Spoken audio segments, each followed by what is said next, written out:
Hey everybody, Eric Stackelbeck here. Welcome to the Watchman Newscast. We are in Israel's beautiful Golan Heights, and I am standing right now inside a very special place. We're joined by our good friend Yaakov Sullivan. He's a Golan Heights resident in the IDF reserves. He's a historian, security expert, a jack of all trades. Believe me, you're going to see him very soon on the Watchman TV show as well. But today we have a special treat. Yaakov has brought us to, to me, one of the most significant archaeological finds in years here in the Golan Heights. Yaakov, tell us where we are right now and why it's so important. So we are now at ancient Keshatot, which is one of 32 ancient Jewish synagogues from the post-Second Temple period. And this synagogue is so unique because it was restored 1,500 years after it was destroyed.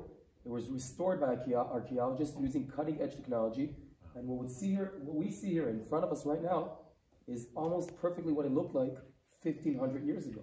Destroyed by an earthquake 1,500 years ago. Destroyed by an earthquake for 1,500 years ago. Yeah, and if you don't know where the Golan Heights are, folks, they're in the north of Israel. Beautiful place, not far from the Sea of Galilee, not far from the Syria border. Mountainous, beautiful region.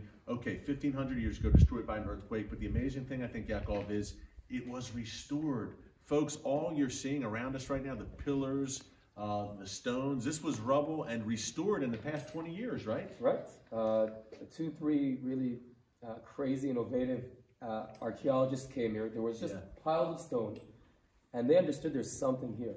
And they put little chips in every piece of the stone, created a 3D image, and understood what exactly the synagogue looked like, and restored it. Yeah.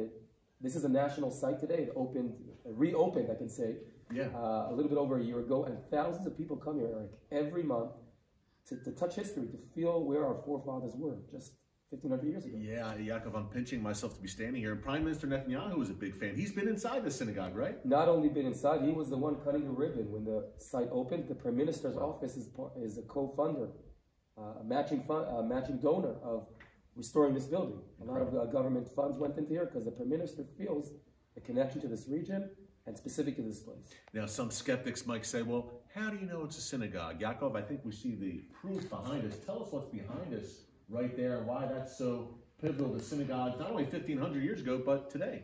So first of all, we're standing right now towards Jerusalem, meaning the people here are Jews praying towards Jerusalem, the holy city. Secondly, we see here the Torah Ark, and we see our different Jewish symbols, from the menorah, of course, the famous menorah. Then you see an eagle there. We know that an eagle was a symbol for the Jewish scholars in the Talmudic period.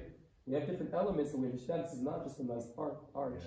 It's a Torah Ark. This is where the Torah scrolls were. Right. So, wow, a very sacred place, really, inside the synagogue. That is where the Torah, and someone would walk up those steps, take the Torah scrolls out. They would be read. Amazing. You mentioned this is one of some 32 ancient synagogues that have been uncovered here in the Golan Heights.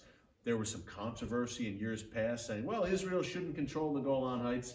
President Trump thankfully recognized Israeli sovereignty over this region in 2019. Talk about the long-running Jewish presence right here in the Golan Heights. This was part of the Promised Land from the very beginning. And hey, this has significance for Christians as well. There's a lot of important Christian sites here too. Right. So first of all, the Golan is mentioned already in the Bible. Yeah. And we know there were Jewish pioneers living here thousands of years ago.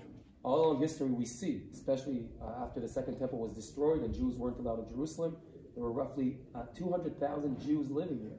Wow. Very large Jewish community. We hope to reach these numbers, now in the modern state of Israel.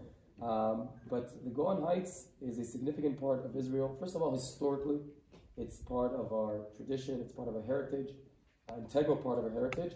And secondly, also security-wise, we understand this place is crucial. This is, when you talk about protecting Jerusalem, talk about protecting the land of Israel, we are the buffer. We are the front line in front of Syria, aka Iran today, and a strong Jewish presence here is crucial for Israel's security. Yeah, it's irreplaceable. The Golan is so crucial, as Yaakov said, folks, to Israel's security. Just over the border there in Syria are the wolves, the barbarians at the gates, and you have the high ground here in the Golan. Thank God, Yaakov. Hey, where can we find more of your work? So my website is slingshot.co.il, Facebook, Slingshot Israel, Instagram, Slingshot188. And you're coming to the States soon. I'm coming to the States in 3 weeks for a speaking tour on the East Coast. Okay, excellent. So we'll look for you in America in February. Yaakov, great job as always, my friend. Thank you. Yeah, we really appreciate it. Folks, what an honor, what a privilege to be inside this ancient synagogue today, only in Israel. We encourage you when you come to Israel, and you will come to Israel. The only thing better than standing with Israel is standing in Israel. Visit the Golan Heights, a beautiful place, a great place for families. And as you can see today, lots of great history here. Okay, also, be sure to subscribe to the Watchman News channel here on YouTube. Like what we are doing, give us a big thumbs up. Visit cofi.org, kufi.org, join our movement. And lastly, check out the Watchman TV show. You're going to see Yaakov there very soon. We did a great segment from Mount Hermon, which will be airing, I believe, in March. TBN, 10:30 p.m. Eastern, Friday nights. Fox Business Network, that's Sunday nights, 12:30 a.m. Eastern. Yaakov, I think we covered it all. Toda Rabah, my friend. Thank you. And until next time, God bless you from the beautiful Golan Heights. And remember, never hold your peace. Take care.